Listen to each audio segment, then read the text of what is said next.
Welcome to Transformation Church. Hello Transformers, senang dapat menjumpai Anda kembali di TC Gathering hari ini. Kami berdoa Anda dan keluarga dalam keadaan baik dan senantiasa dalam penyertaan Tuhan. Saya percaya Anda tetap antusias untuk terus menjalani transformation journey kita ini bersama-sama. Dan sekarang, mari kita siapkan hati kita untuk mendengarkan firman Tuhan serta menaikkan puji dan sembah kita bagi Tuhan. Sebab Dia layak menerima yang terbaik dari hati kita. Happy Sunday! Mari hari ini sama-sama datang di hadapan Tuhan. Nyatakan setiap perbuatannya yang besar. Memberikan kesempatan bagi setiap kita untuk memuji Dia. Haleluya! Woo!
Sama-sama nyatakan namanya Tuhanku, menara yang teguh, kota benteng perlindunganku, Allah yang perkasa, Dia Bapa yang kekal, gunung batu keselamatanku.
Kami bersyukur Tuhan, sebab kami percaya ada kuasa Tuhan yang membangkitkan setiap iman kami, memberikan kehidupan bagi setiap kami Tuhan, bahkan memberikan pengharapan.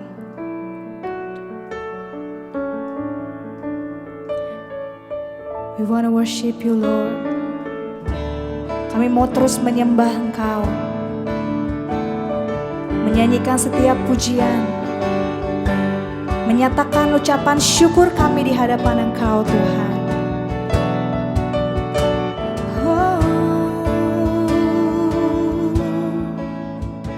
Oh, I've heard 1,000 stories of what they think you're like, but I've heard the tender whisper of love in the dead of night, and you tell me that you're pleased and that I'm never alone.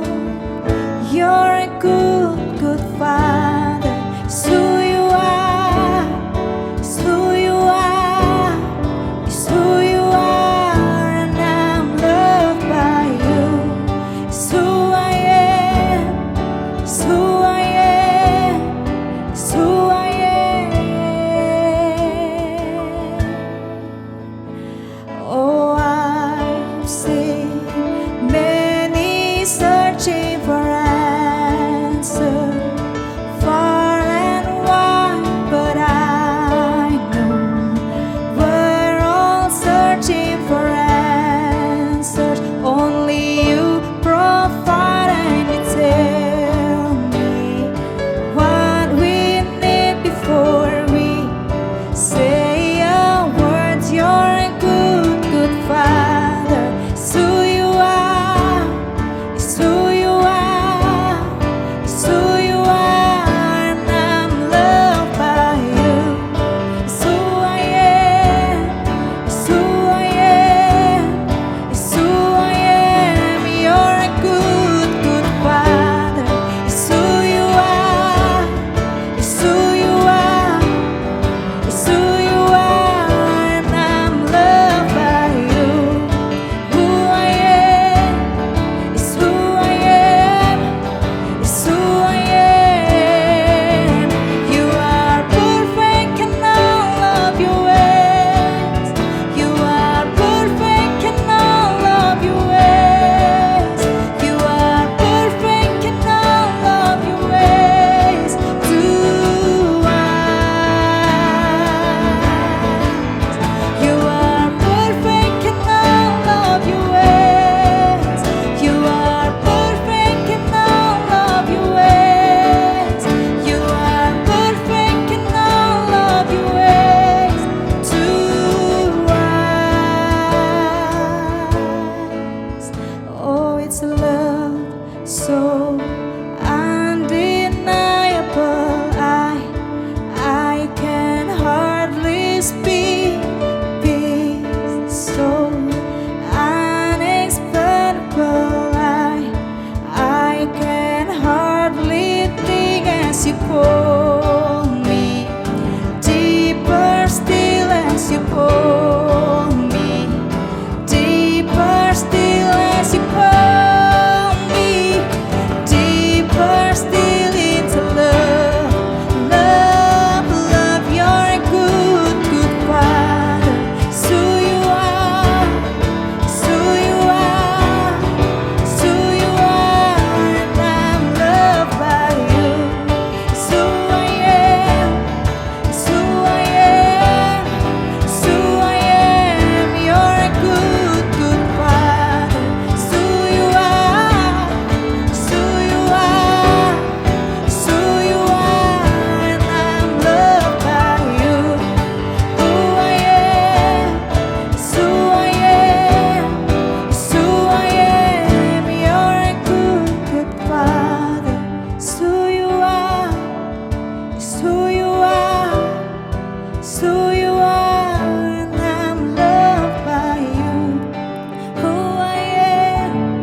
It's who I am. It's who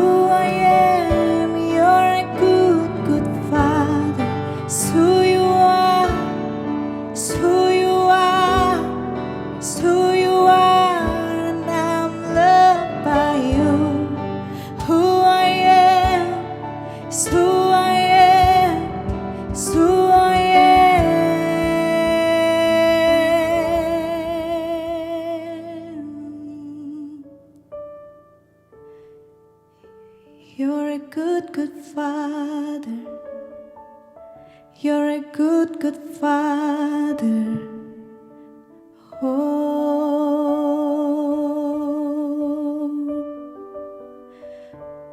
you're a good, good Father.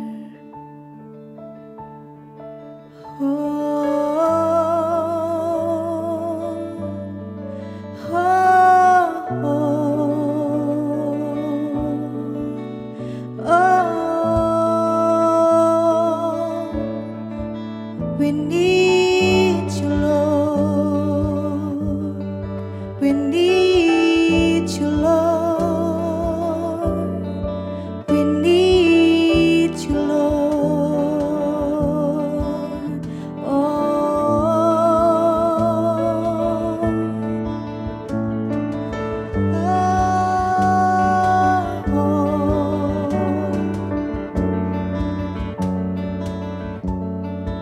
You're a good Father.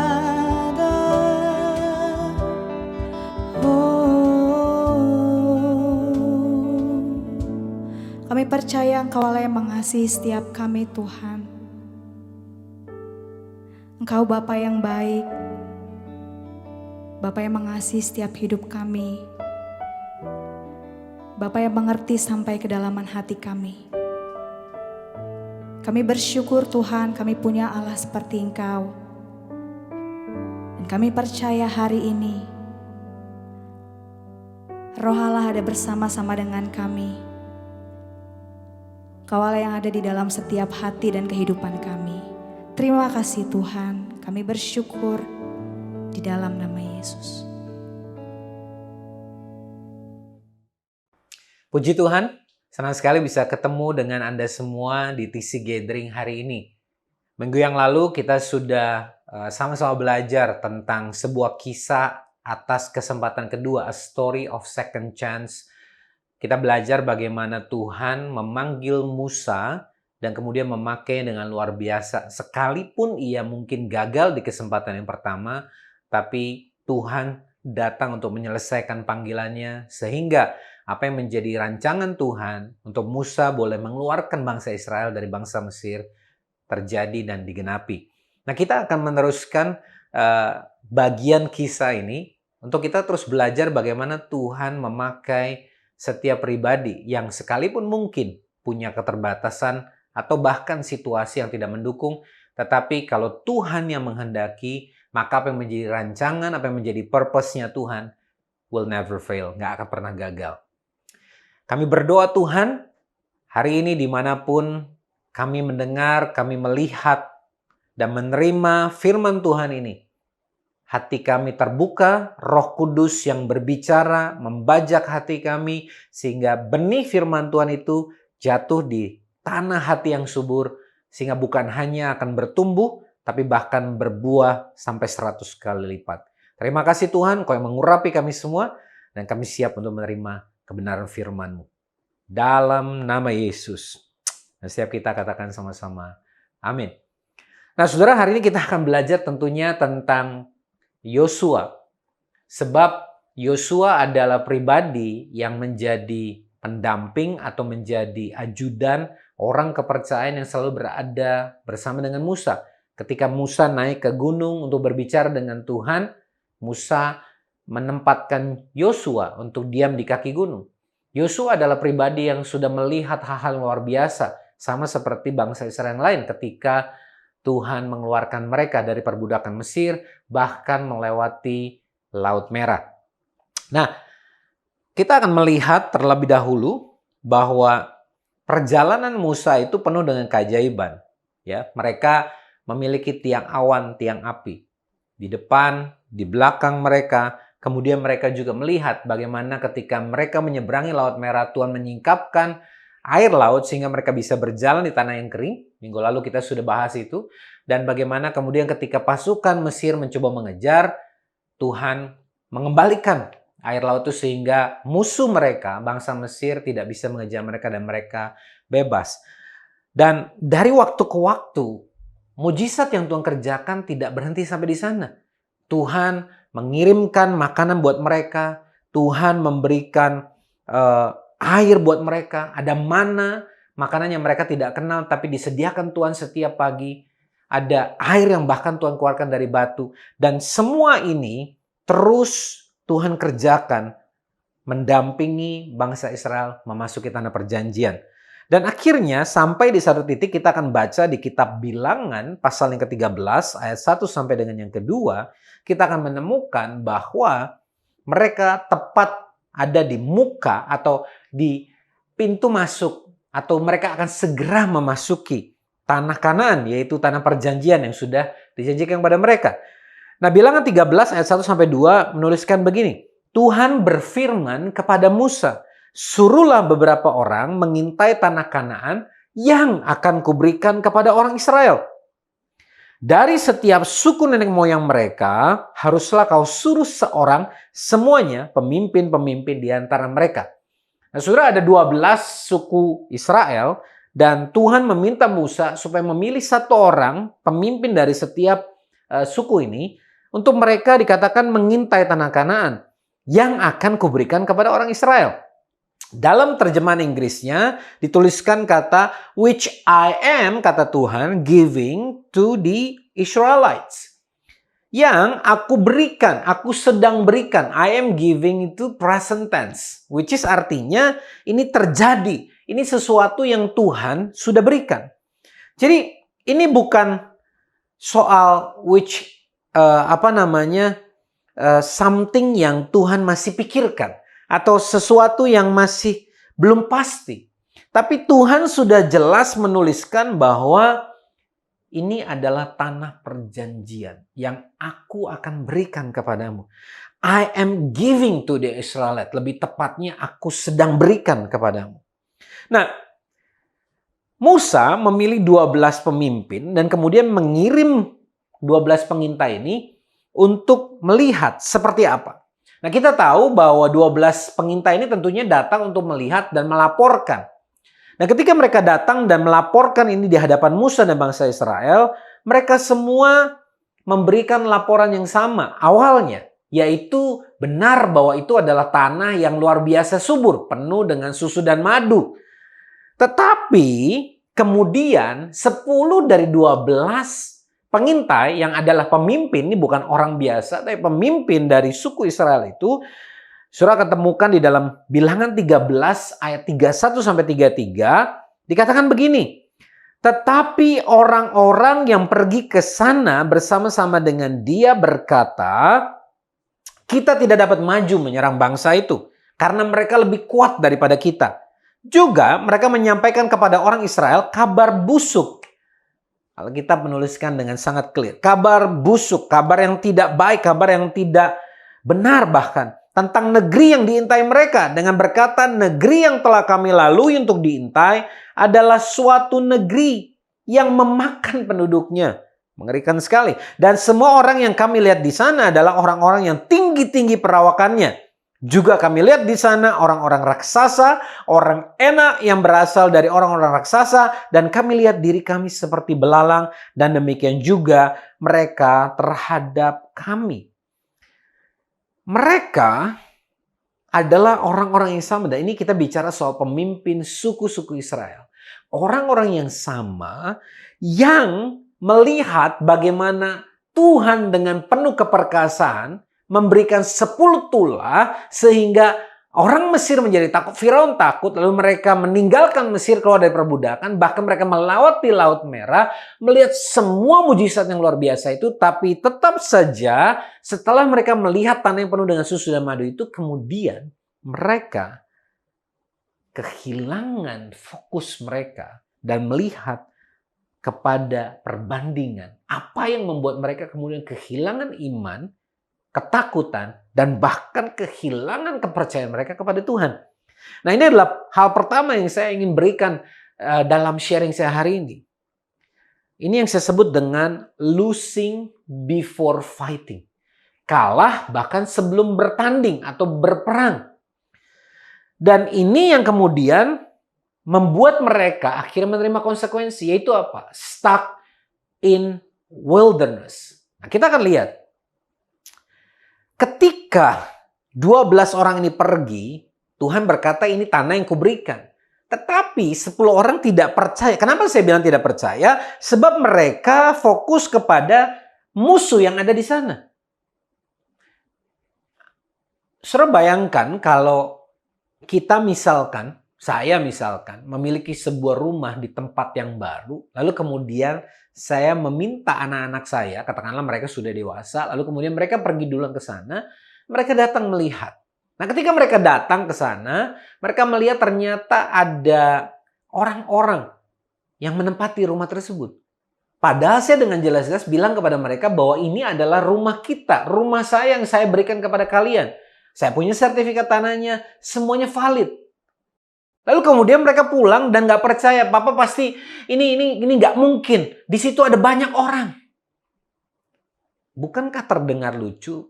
Sebab kalau itu rumah saya yang sudah saya berikan kepada anak-anak saya, maka mereka tidak perlu khawatir tentang siapa yang ada di rumah itu selama bapaknya, yaitu saya, sudah memberikan kepada mereka.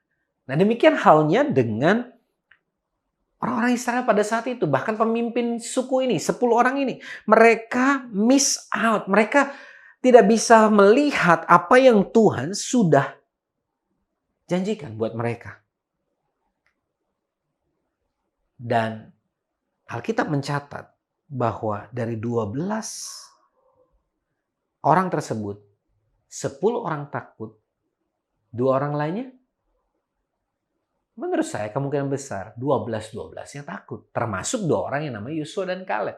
Tetapi yang membedakan adalah sekalipun mungkin mereka tetap juga takut, tetapi Yosua dan Kaleb tidak membiarkan ketakutan itu menguasai diri mereka karena mereka tetap punya iman dan percaya bahwa apa yang di depan mereka itu tidak akan pernah bisa mengalahkan Allah yang perkasa.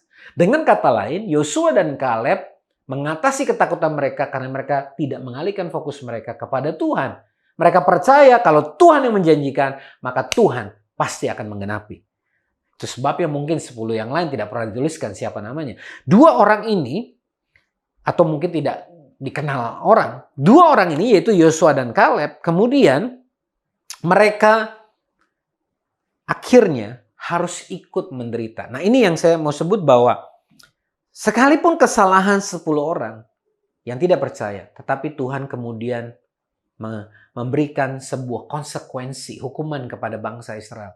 Di mana 10 orang ini dan semua orang yang menjadi ketakutan, yaitu orang-orang tua, orang-orang dewasa, dikatakan tidak akan memasuki tanah perjanjian. Sehingga mereka harus wandering, mereka harus berkeliaran di tempat itu yang saya sebut dengan stuck in wilderness, sampai seluruh generasi itu kemudian mati.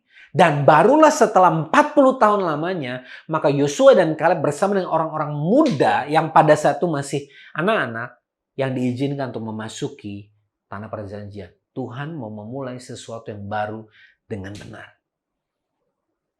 Anda bisa lihat di sini bahwa awal Yosua memulai perjalanannya sebagai pemimpin yang menggantikan Musa diawali dengan 40 years of being stuck in wilderness. 40 tahun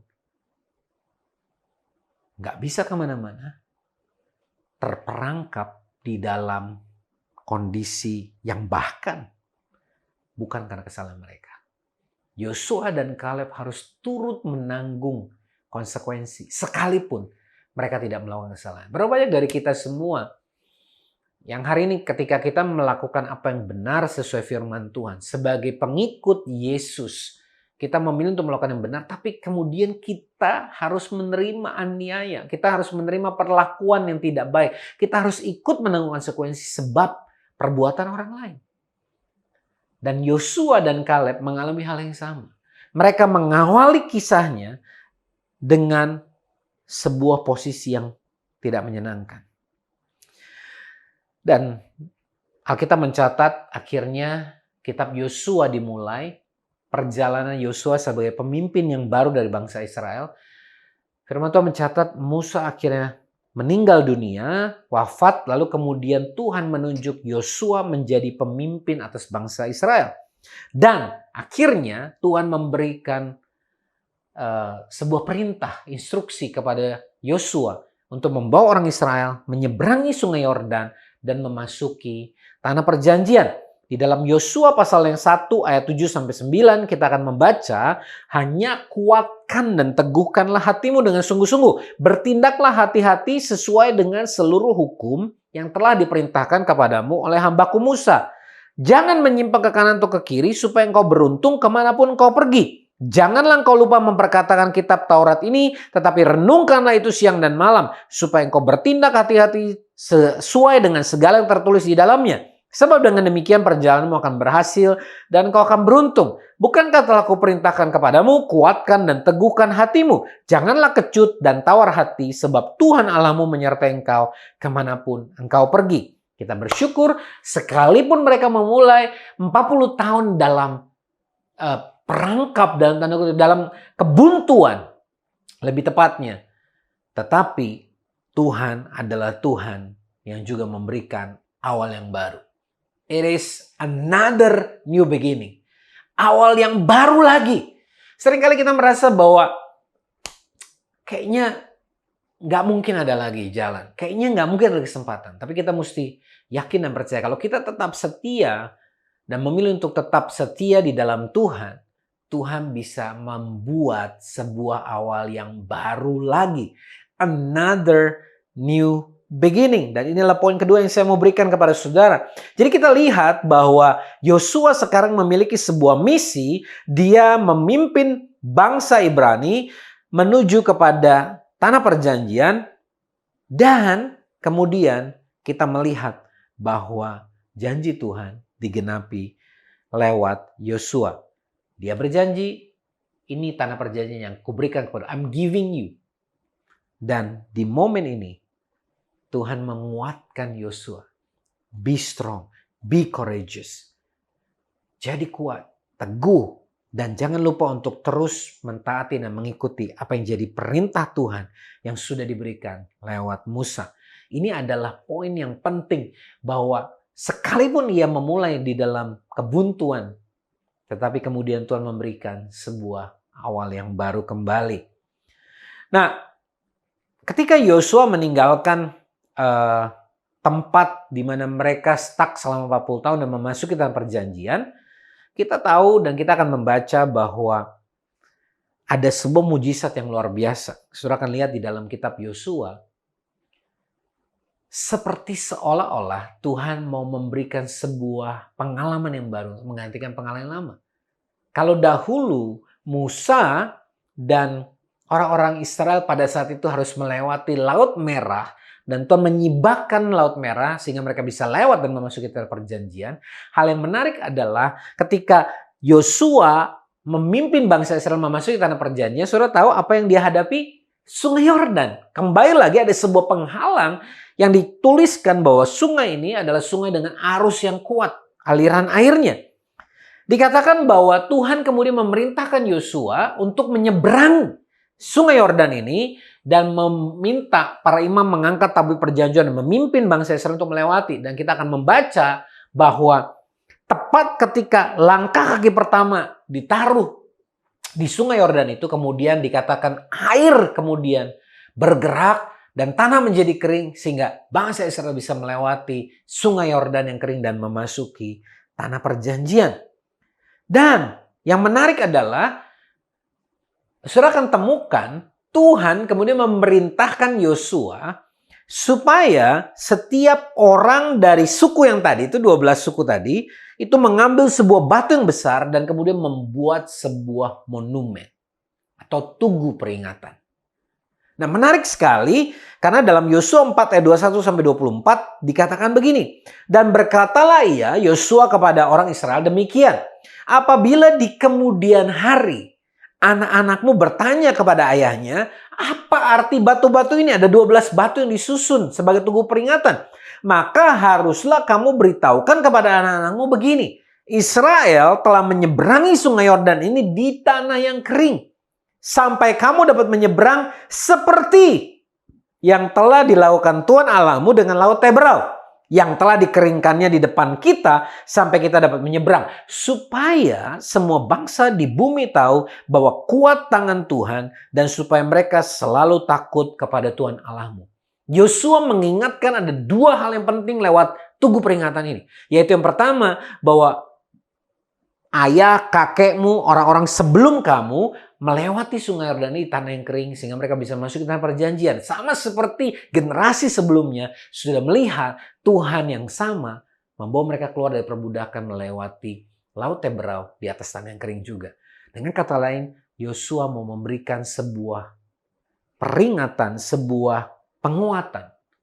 Nah, inilah poin ketiga yang saya mau berikan kepada saudara, bahwa Stones of Remembrance, tugu peringatan ini adalah gambaran bagaimana orang Israel perlu melihat dan fokus kepada kesetiaan Tuhan.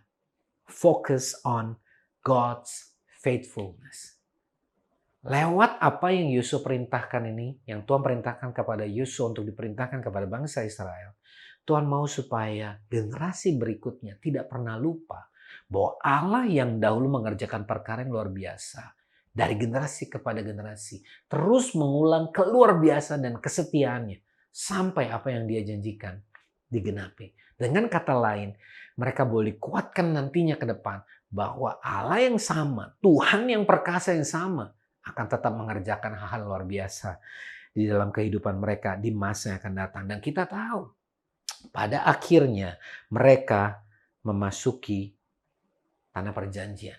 Mungkin mereka punya keraguan, mungkin mereka punya ketakutan. Apalagi orang-orang muda ini nggak punya pengalaman. Mereka lahir dan besar di tengah-tengah wilderness, tengah-tengah padang belantara. Tetapi lewat tugu peringatan ini, mereka kembali diingatkan bahwa kasih setia Tuhan tidak pernah berubah dahulu, sekarang, dan bahkan di depan mereka. Ketika kita memilih untuk fokus kepada kasih setia Tuhan, itu membebaskan kita dari cengkeraman ketakutan. Focusing on God's faithfulness frees us from fear. Dengan mendirikan tugu peringatan ini, mereka mengalihkan ketakutan yang menguasai diri mereka kepada kesetiaan Tuhan. Saudara, kita semua perlu membangun tugu peringatan kita. Kita bersyukur kalau kita melihat bahwa apa yang Tuhan kerjakan dahulu itu begitu luar biasa. Sehingga ketika kita menjalani kehidupan kita hari ini, bahkan ke depan, kita boleh dikuatkan. Apa yang menjadi stone of remembrance buat saya contohnya? Ketika saya dan istri 13 tahun yang lalu memulai pernikahan kami tentunya mengharapkan bahwa Tuhan akan memberikan kami keturunan. Tetapi kemudian analisa dokter mengatakan bahwa istri saya sulit untuk bisa punya anak. Tentunya kalau saudara yang tahu kami hari ini boleh beroleh anugerah memiliki 3 orang putra dan putri. Tetapi waktu kami melewatinya, waktu kami memulai 13 tahun kami nggak tahu. Sehingga ketika anak kami lahir, sebabnya putri pertama kami beri nama Grace. Itu adalah sebuah tugu peringatan buat kami. Bahwa Allah yang kami ikuti, Tuhan Yesus yang kami ikuti adalah Tuhan yang penuh dengan kasih karunia dan anugerah.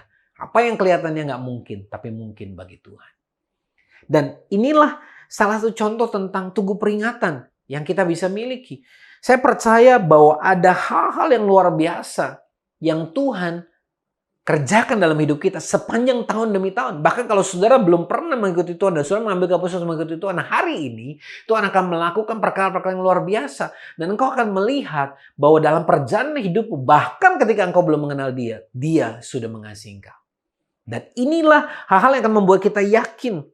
Sama seperti dulu saya mengingat tahun 2016 yang lalu, ketika ayah kandung saya, ketika ayah saya, papa saya akhirnya mengambil keputusan untuk mengikuti Yesus sebagai Tuhan dan Juru Selamat dan menerima keselamatan. Sebelumnya bertahun-tahun, puluhan tahun ia tidak pernah mau dan tidak pernah kenal siapa itu Yesus. Tetapi ketika ia mengambil keputusan untuk mengambil keputusan untuk mengikuti Yesus sebagai Tuhan dan Juru Selamatnya, di momen itulah menjadi another stone of remembrance buat saya bahwa apa yang Tuhan janjikan ketika saya mengambil keputusan untuk mengikuti Yesus, bahwa Tuhan berjanji satu orang bertobat seluruh rumahmu diselamatkan. Tuhan bekerja dengan luar biasa dan sampai hari ini sudah 6 tahun dan Tuhan tetap menjadi Tuhan yang setia. Papa tetap percaya Yesus, mengikuti Tuhan dengan sungguh-sungguh, hidupnya diubahkan. Tentunya ia masih manusia biasa yang tidak luput dari kekurangan, tetapi saya bisa melihat bagaimana ia bertumbuh, berubah, dan terus menjadi pribadi yang semakin hari semakin Tuhan ubahkan menjadi pribadi yang luar biasa dan tetap menjadi teladan bersama dengan mama saya bagi kami dan keluarga besar. Saudara, apa yang menjadi tugu peringatanmu hari ini? Anda mungkin punya tugu peringatan maksud saya ketika Tuhan menyembuhkan dari sakit penyakit yang mungkin waktu itu sulit untuk bisa disembuhkan. Mungkin di masa pandemi kemarin, sama seperti kami, Anda pernah terpapar dengan virus yang positif. Dan kondisinya mungkin sampai kondisi gawat dan akhirnya Tuhan sembuhkan. Seolah ada cerita baru, ada kesempatan kedua, ada story of second chance seperti minggu lalu yang kita sudah belajar, yang Tuhan berikan. Stones of remembrance ini, tugu-tugu peringatan ini adalah momen-momen, poin dalam hidup kita yang sama seperti Yosua dan orang Israel waktu itu dirikan. Ketika kita menoleh ke belakang dan melihat bahwa Tuhan adalah Tuhan yang setia dan sudah melakukan hal-hal yang luar biasa dalam hidup kita, kita kembali dikuatkan hari ini. Dan kita berjalan ke depan dengan penuh keyakinan karena kita tahu kita punya Tuhan yang setia. Dan kita terlebih bersyukur sebab Yesus mati di kayu salib. Di bulan yang lalu kita baru saja merayakan Paskah. Kematian Yesus dilanjutkan dengan kebangkitannya, menebus hidup saudara dan saya sehingga kita semua boleh menerima kemenangan. Dan kayu salib adalah tugu peringatan yang Tuhan mau berikan kepada kita supaya kita terus mengingat bahwa dari sanalah datanglah keselamatan, dari sana datangnya kebangkitan, kekuatan, kesempatan kedua, dan itu akan memberikan kita kekuatan untuk kita bisa bangkit hari ini, bahkan menjalani kehidupan kita ke depan sesuai dengan firman Tuhan. Dan kita tahu sekalipun mungkin kita jatuh, Tuhan gak izinkan kita sampai tergeletak, dan kita bisa bangkit hari ini kalau kita mengambil keputusan untuk kembali kepada Tuhan. Saya berdoa lewat apa yang kita belajar sama-sama hari ini, kita semua boleh kembali diingatkan, kembali dikuatkan, dan bahkan mungkin ini jadi momen pertobatan kita. Kalau selama ini kita lupa seperti 10 orang pengintai tadi, kita memilih untuk fokus kepada ketakutan, hal-hal yang masalah yang begitu besar, tantangan yang sedang kita hadapi. Tapi biarlah kita kembali kepada tugu peringatan kita, dan kita percaya bahwa Tuhan bisa kembali lagi memberikan sebuah awal yang baru lagi buat kita semua, dan selalu ada harapan di dalam Dia yang memberi kekuatan kepada kita. Saya percaya hari ini dimanapun Anda berada, Tuhan adalah Allah yang setia dan Dia tidak pernah meninggalkan saudara dimanapun saudara berada. Kalau Anda di tempat di mana Anda berada saat ini berkata, saya tidak punya sebuah hubungan dengan Tuhan, tapi saya mau punya hubungan dengan Tuhan. Atau mungkin Anda pernah punya sebuah hubungan, Anda pernah ikut kepada Yesus, dan namun dengan semua tantangan yang ada seperti 10 pengintai tadi, Anda kemudian tidak lagi percaya. Nah, hari ini kau dengar firman ini dan engkau berkata, this is it, ini waktunya untuk aku kembali kepada Tuhan. Hari ini, bolehkah engkau pejamkan mata di mana engkau berada dan ikuti saya berdoa. Tuhan Yesus, hari ini aku percaya Engkau Yesus Tuhan dan Juru Selamatku. Dan aku percaya Engkau sudah mati dan bangkit bagiku. Engkau menebus hidupku dan menjadikan aku baru. Mulai hari ini, Engkau yang memimpin dan berkuasa atas seluruh hidupku. Di dalam nama Yesus. Kalau saja Anda baru saja berdoa demikian, congratulations on your new beginning.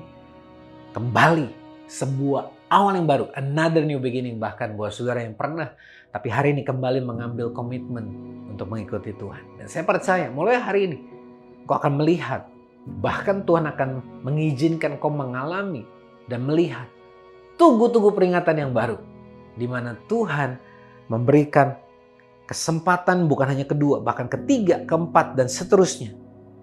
Sama seperti Yosua. Tema besar hidup Yosua. Nah, inilah khotbah saya hari ini. Stuck, yet still hopeful. Mengalami kebuntuan sekalipun, tetapi tetap berpengharapan. Doa kami semua hari ini, dimanapun saudara berada, saudara kembali hopeful, kembali berpengharapan, dan percaya the best is still yet to come. Tuhan Yesus memberkati. Puji Tuhan, thank you Pastor Bambang buat pengajaran firman Tuhan bagi kita semua hari ini. Saya percaya Anda semua pasti sudah diberkati dan dikuatkan. Apapun kondisi kita hari ini, biarlah kita semua boleh kembali memiliki pengharapan kita di dalam Tuhan. Mari bagikan link TC Gathering hari ini kepada teman dan keluarga, supaya mereka juga boleh diinspirasi dan diberkati lewat pengajaran firman Tuhan. Anda juga dapat memfollow Instagram @transform.indonesia dan subscribe YouTube channel Transformation Church Indonesia to get the latest message and inspiration. Dan sebelum kita mengakhiri TC Gathering hari ini, mari sekali lagi kita menaikkan pujian dan ucapan syukur bagi Tuhan.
Kita bersyukur buat TC Gathering hari ini kita boleh sama-sama bersatu hati di dalam worship, di dalam puja penyembahan kita bagi Tuhan. Dan saya percaya dimanapun Anda berada, kita semua boleh mengalami kemerdekaan oleh karena firman Tuhan yang membuat kita semua menjadi kuat, kembali hopeful. Dan saya percaya apapun yang kita mungkin akan hadapi ke depan, ada tugu-tugu peringatan yang kita boleh miliki dalam hidup kita, yang terus akan mengingatkan kita akan kasih setia Tuhan.